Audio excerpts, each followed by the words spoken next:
بسم الله الرحمن الرحيم. الحمد لله رب العالمين، والصلاة والسلام على رسول الله سيدنا محمد وعلى آله وأصحابه وسلم تسليما كثيرا. أحبابي وأخواتي، أقدم إليكم اليوم تفسير رؤية الأساور أو الغوايش الذهب في المنام. هذا بالنسبة للفتاة العزباء بيدل على قرب زواجها، وإذا رأت بأنها تلبس الغوايش الذهب أو الأساور الذهب دليل على النجاح والتوفيق والتقدم في دراستها إذا كانت طالبة علم أو معرفة.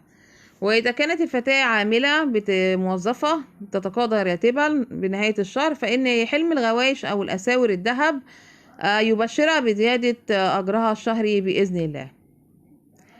لبس الأسورة الذهب في المنام للفتاة العزباء بالرؤية تبشر بالفرج القريب بعد الضيق والشدة والكرب، وأن اليسر قادم لها بإذن الله، وإلى نجاحها وارتباطها وموعد خطوبتها بإذن الله. بالنسبة للسيدة المتزوجة فإنها يدل على الرزق والمال الحلال الذي ستحصل عليه بعد تعب، وتدل أيضا على الأولاد وكثرة النسل والذرية الصالحة. بالنسبة للمرأة الحامل، إذا رأت أساور مصنوعة من الذهب في المنام بتشير إلى وضعها لمولودة أنثى، وهذه الرؤية دليلة على الرزق وعلى المال والربح لها بإذن الله، وتدل على زيادة الغنى ونيل مرادها وتحقيق رغباتها وأمنياتها بالنسبة للسيدة الحامل.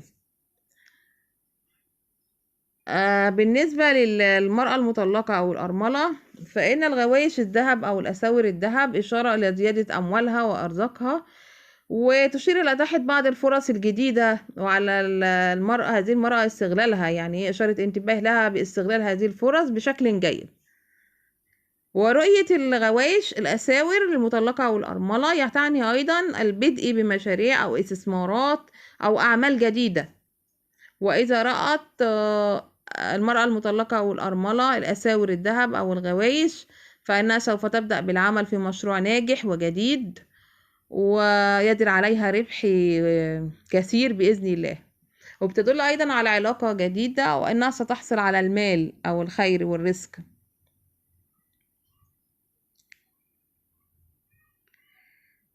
الذهب في منام الرجل هي من الرؤي الغير مبشرة بالخير.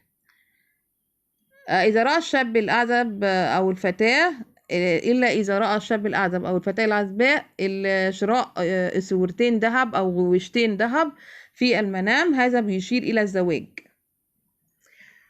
وإذا رأى أحد الزوجين، يعني رجل أو المرأة، الأسورتين ذهب، شراء أسورتين ذهب أو غويشتين، فهذا بيدل على الحمل والإنجاب أو لعدد الأولاد أيضا.